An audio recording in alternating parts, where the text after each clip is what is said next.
नमस्कार, नक्षत्र डिजिटल में मैं नीला सिंह आपका स्वागत करता हूं और आप सभी दर्शकों को छठ महापर्व की बहुत बहुत शुभकामनाएं। लोक आस्था का महापर्व छठ महज एक पर्व नहीं बल्कि एक महापर्व है जो पूरे 4 दिनों तक चलता है। आज नहाए खाए से इसकी शुरुआत हो गई है और खरना अस्ताचलगामी सूर्य को अर्घ्य देकर और उसके बाद अंत में उदीयमान सूर्य को अर्घ्य देकर इसकी समाप्ति होती है। ये पर्व साल में 2 बार मनाया जाता है, पहला चैत्र में और दूसरी बार कार्तिक महीने में। पारिवारिक सुख, समृद्धि और मनोवांछित फल प्राप्ति के लिए ये पर्व मनाया जाता है और ऐसी मान्यता है कि इस पर्व को करने से सारी मनोकामनाएं पूर्ण होती हैं। अगर हम छठ की बात करें तो छठ महापर्व की धार्मिक और आध्यात्मिक पक्ष मुख्य रूप से सूर्य की आराधना का पर्व है। सनातन संस्कृति में सूर्य को प्रकट देव माना जाता है, यानी कि वो प्रकट है, दिखते हैं और वो सबके लिए सुलभ है। इस पूरी संस्कृति में सूर्य का एक महत्वपूर्ण स्थान है। भारत में सूर्योपासना ऋग्वेद काल से होती आ रही है। सूर्य और इसकी उपासना की चर्चा ऋग्वेद के अलावा उपनिषदों, विष्णु पुराण, भागवत पुराण और ब्रह्म वैवर्त पुराण आदि में विस्तार से की गई है और इसके अलावा अन्य भी कई ग्रंथों में इसकी चर्चा मिलती है। सृष्टि के पालक और प्रकट देव होने के कारण अलग अलग रूपों में सूर्य की पूजा प्रारंभ हो गई थी, लेकिन देवता के रूप में सूर्य की वंदना का उल्लेख पहली बार ऋग्वेद में मिलता है। मार्कंडेय पुराण के अनुसार सृष्टि रचना के बाद ब्रह्मा के पुत्र मरीचि ने अपने पुत्र कश्यप की शादी अदिति से की और इन्हीं से पुत्र हुए सूर्य। सूर्योपनिषद में सूर्य को ही दुनिया यानी पृथ्वी की उत्पत्ति का कारक माना गया है। वैज्ञानिक भी मानते हैं कि सूर्य के बिना जीवन संभव नहीं है। आयुर्वेद, ज्योतिष शास्त्र और हस्तरेखा विज्ञान में और ग्रह नक्षत्रों की जो दशा और दिशा होती है उसमें सूर्य का सर्वाधिक महत्व है। कालांतर में सूर्यदेव की पूजा जो मूर्ति के रूप में आई और उन्हें एक आकार दिया गया और बाद में कई स्थानों पर सूर्य मंदिर भी बनाए गए। अगर हम बात करें झारखंड की आदिवासी संस्कृति की तो यहाँ भी सूर्य को आदिवासी संस्कृति में भी सिंह बोंगा के रूप में पूजा जाता है, उनकी पूजा की जाती है। ये तो हुई भारत की बात। अगर हम भारत के बाद की बात करें, पूरी दुनिया की बात करें तो पूरी दुनिया में भी किसी न किसी रूप में सूर्य को पूजा जाता है। अगर भारत के बाद अगर सूर्य पूजा को सर्वाधिक स्थान या सर्वाधिक महत्व कहीं दिया जाता है तो वो है यूनान। यूनान के दार्शनिक प्लेटो ने अपनी एक किताब है, उनकी बहुत प्रसिद्ध किताब है रिपब्लिक, उसमें सूर्य यानी कि हेलियोस नाम से उनकी पूजा की जाती थी और उसकी महिमा का गुणगान किया गया है। हेलियोस जो हैं वो घोड़े पर विराजमान रहते हैं। देखिए, भारत के जो हमारे सूर्यदेव हैं वो भी 7 घोड़ों पर उनका है। तो यूनानी मान्यता अनुसार जो हेलियस हैं वे भी घोड़े पर ही विराजमान रहते हैं और उनके घोड़े से आग के समान ज्वालाएं निकलती रहती हैं। यूनानी गाथाओं के अनुसार भगवान सोल भी सूर्य के ही सूचक हैं और हेलियोस के समतुल्य हैं, उन्हीं के लगभग उन्हीं के बराबर उनकी भी मान्यता है। अगर हम जापानी गाथाओं की बात करें तो भगवान सूर्य को माता के रूप में पूजा जाता है। सूर्य यानी अमतेरासु संपूर्ण ब्रह्मांड की देवी ओमिकानी है। जापान के होन्शु द्वीप पर अमतेरासु और ओमिकानी के मंदिर पाए जाते हैं, जहां हमारे देश की तरह ही जैसा कुंभ मेला यहाँ पर 12 सालों के बाद लगता है, वहाँ 20 सालों के बाद एक मेला लगता है जिसे सिखिन सेंगू कहते हैं। अमेरिकी गाथाओं की अगर हम बात करें तो विश्व भर में कई युगों तक अंधेरा ही अंधेरा छाया हुआ था, जिसके कारण पृथ्वी पर जीवन असंभव था। उस काल में वहां की मान्यता थी कि सूर्यदेव जो है वो स्वर्ग में निवास करते थे। मध्य अमेरिकी देशों के मूल निवासी, जिसे आजटेक कहा जाता है, उन लोगों ने विश्व के कल्याणार्थ अपने प्राणों की बलि दी और भगवान सूर्य को प्रसन्न किया। अमेरिका के तोंतिहु यानी सूर्य अपनी काया से प्रकाश की किरणें निकालते हैं और आजटेक लोगों की रक्षा करते हैं। साथ ही साथ वो फसलों की खुशहाली और जीवों को जीवन प्रदान करते हैं। अगर हम मिस्र की बात करें तो उदीयमान सूर्य को होरुस और दोपहर यानी कि जब सूर्य अपने चरम पर रहते हैं उन्हें रा, और जब वो अस्ताचलगामी होते हैं, जब वो अस्त होते हैं तो उन्हें ओसिरिस कहते हैं। मिस्र की लोक मान्यताओं के अनुसार विश्व भर में रा का राज था और ये रा बाज का सिर लिए पूरी दुनिया के रखवाली और असुरों से मानव जाति की रक्षा करते हैं। अगर हम ईरान की बात करें, प्राचीन ईरान की बात करें, वहाँ सूर्य को मित्र कहा जाता था। यह एक अनूठा उदाहरण है कि ईरानी मित्र को ग्रीक और रोमन लोग भी सूर्य का ही प्रतीक मानते थे। हमारे वैदिक साहित्य में भी सूर्य को मित्र कहा जाता है। ओम मित्राय नमः ये मंत्र है। यानी कि किसी न किसी रूप में पूरी दुनिया में सूर्य की पूजा होती है। अगर हम आज सूर्य की ऊर्जा की बात करें तो सोलर पावर के रूप में आप देखिए कि कई तरह से विभिन्न रूपों में उसका जो परिवर्तित है उसको करके उसका प्रयोग किया जा रहा है और ऊर्जा का उत्पादन किया जा रहा है। तो छठ पूजा मूल रूप से सूर्य की पूजा है। अब सूर्य और छठ का क्या कनेक्शन है, क्या संबंध है, इसको लेकर कई कथाएं प्रचलित हैं। हम कुछ विद्वानों के अनुसार, कुछ शोध पत्रों के अनुसार, कुछ ग्रंथों के अनुसार एक संकलन हमने किया है और वो आपके समक्ष हम पेश कर रहे हैं कि आखिर छठ और सूर्य का क्या संबंध है। एक पौराणिक कथा के अनुसार मनु के पुत्र राजा प्रियंवद की कोई संतान नहीं थी। तब महर्षि कश्यप ने पुत्र यष्टि यज्ञ कराकर प्रियंवद और उनकी पत्नी मालिनी को यज्ञाहुति के लिए बनाई गई खीर दी।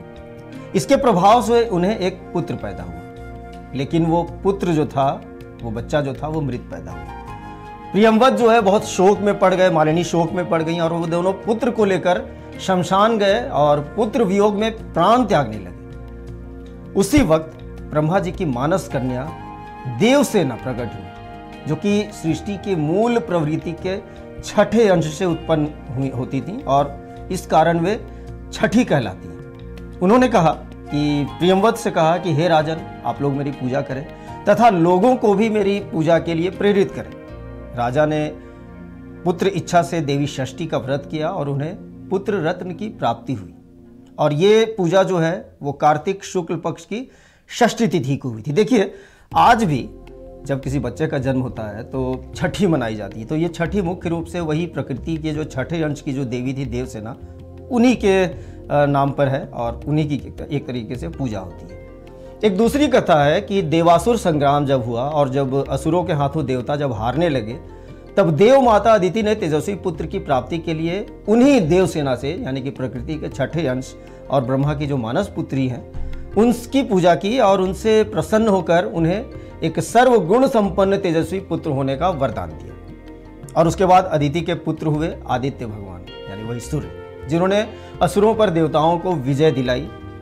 और इसी पर षष्ठी देवी की पूजा के कारण ही छठ या छठी आप कह सकते हैं इसको। एक रामायण काल में कथा का उल्लेख आता है कि जब वनवास से अयोध्या लौटे और रावण वध के बाद ऋषि मुनियों के आदेश से भगवान राम ने राजसूय यज्ञ करने का फैसला लिया, तो इस यज्ञ में उन्होंने मुद्गल ऋषि को बुलाया और मुद्गल ऋषि ने माता सीता को कार्तिक मास के शुक्ल पक्ष की षष्ठमी तिथि को सूर्यदेव की उपासना करने का निर्देश दिया।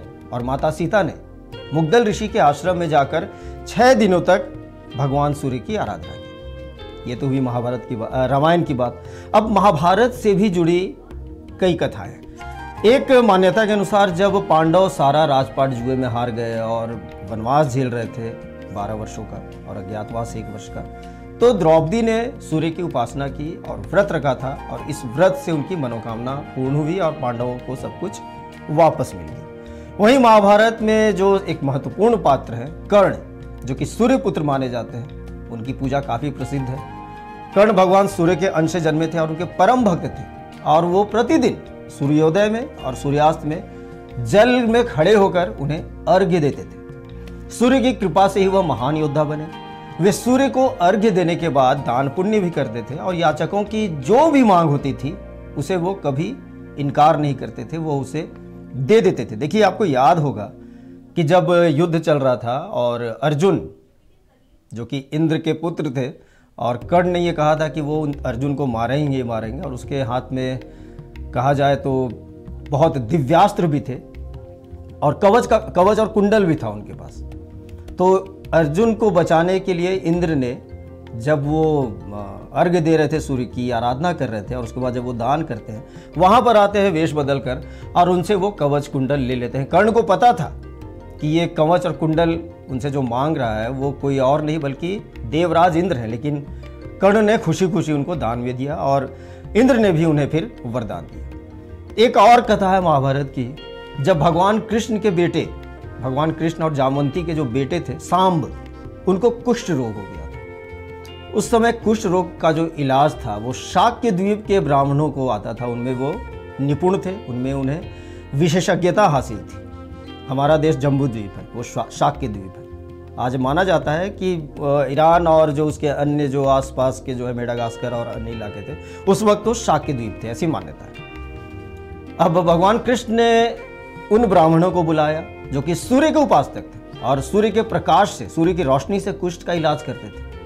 देखिए, शाक्य द्वीप में जो है वो शाक वृक्षों और झाड़ियों की भरमार थी और वो जो पौधे थे वो बेहद गुणकारी होते थे। कहते हैं कि इस पौधे को स्पर्श करने वाला वायु भी संजीवनी का काम करता था और यहाँ के जो निवासी थे वे बेहद ज्ञानिक और वैज्ञानिक सोच वाले थे। कृष्ण भगवान ने ऐसा ग्रंथों में लिखा है कि 18 ब्राह्मण परिवारों को अपने पुत्र के इलाज के लिए बुलाया और वैद्य ब्राह्मण जो आए उन्होंने एक ये शर्त रख दी कि वो जो इलाज करेंगे शाम के कुष्ठ का, उसका कोई भी वो शुल्क नहीं लेंगे, कोई भी फीस नहीं लेंगे। चलिए, उस वक्त ये बात होगी कि आके आप इलाज कीजिए, उन्हें आप स्वस्थ कीजिए। तो आकर द्वारका आए और उन्होंने शाम का इलाज किया, शाम स्वस्थ हो गए।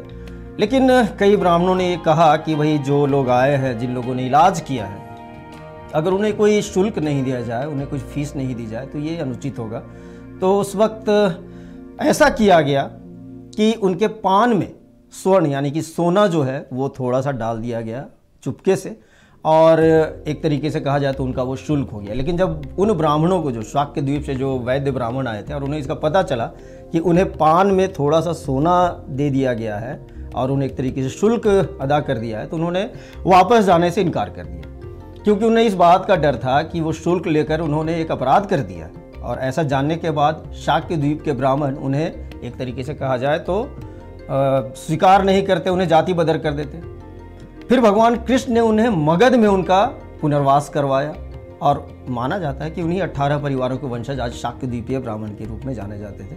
ये सूर्योपासना करते थे, इसीलिए आज भी जो मगध में यानी कि औरंगाबाद में जो देवग्राम है और वहाँ का जो प्रसिद्ध सूर्य का जो मंदिर है भगवान सूर्य का, वो इन्होंने ही स्थापित की थी। तो हम ये कह सकते हैं कि अगर हम आधुनिक काल की बात करें, क्योंकि महाभारत का जो कालखंड है वो लगभग 5000 का है और उसके अवशेष भी मिलते हैं, तो यहाँ से जो छठ पूजा का जो अभी हम जो वर्तमान स्वरूप जो देखते हैं वो यहीं से हुआ शुरू और जो कि आज तक चला रहा है। आज भी देव में बहुत बृहद रूप से छठ पूजा का आयोजन होता है और पूरे देश भर से अलग अलग हिस्सों से लोग जाते हैं और वहाँ पे छठ करते हैं। तो कुल मिलाकर हम ये कह सकते हैं कि सूर्य की आराधना है और सूर्य की आराधना के कई अलग अलग उदाहरण हैं, अलग अलग कथाएं हैं। और ये भी सत्य है, ये भी सच है कि आज अगर कोई प्रकट देव है जो कि देव साक्षात दिखते हैं और अपने कहा जाए तो आशीर्वाद से पूरे जगत को रोशन करते हैं, प्रकाशमान करते हैं, ऊर्जावान करते हैं, निरोग करते हैं, तो वो सिर्फ और सिर्फ सूर्य ही है। और प्रचलित कथाएं चाहे जितने भी हों, लेकिन ये प्राचीन समय से, प्राचीन काल से कहा जाए तो भगवान सूर्य की पूजा हो रही है और मानव जाति के लिए ऊर्जा और प्रकाश देने के लिए वो हमेशा पूजनीय है।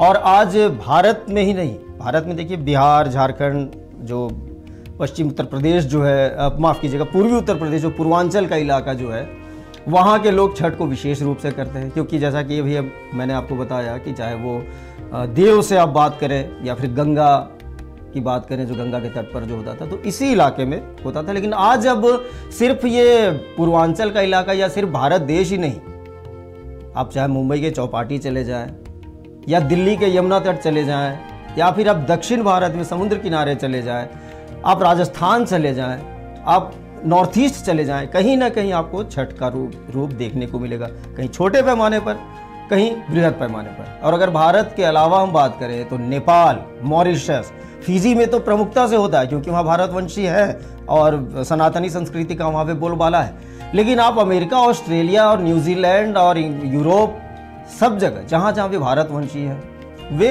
छठ करते हैं और भगवान सूर्य की जो पूजा है उसका एक तरीके से कहा जाए तो आशीर्वाद लेते हैं और उल्लास के साथ और पूरी श्रद्धा के साथ मनाते हैं। तो आप सबों को एक बार फिर से छठ पर्व की बहुत बहुत शुभकामनाएं। आप सबों को भगवान सूर्य का आशीर्वाद मिले और पूरा विश्व का कल्याण हो, विश्व प्रकाशमय हो। नमस्कार।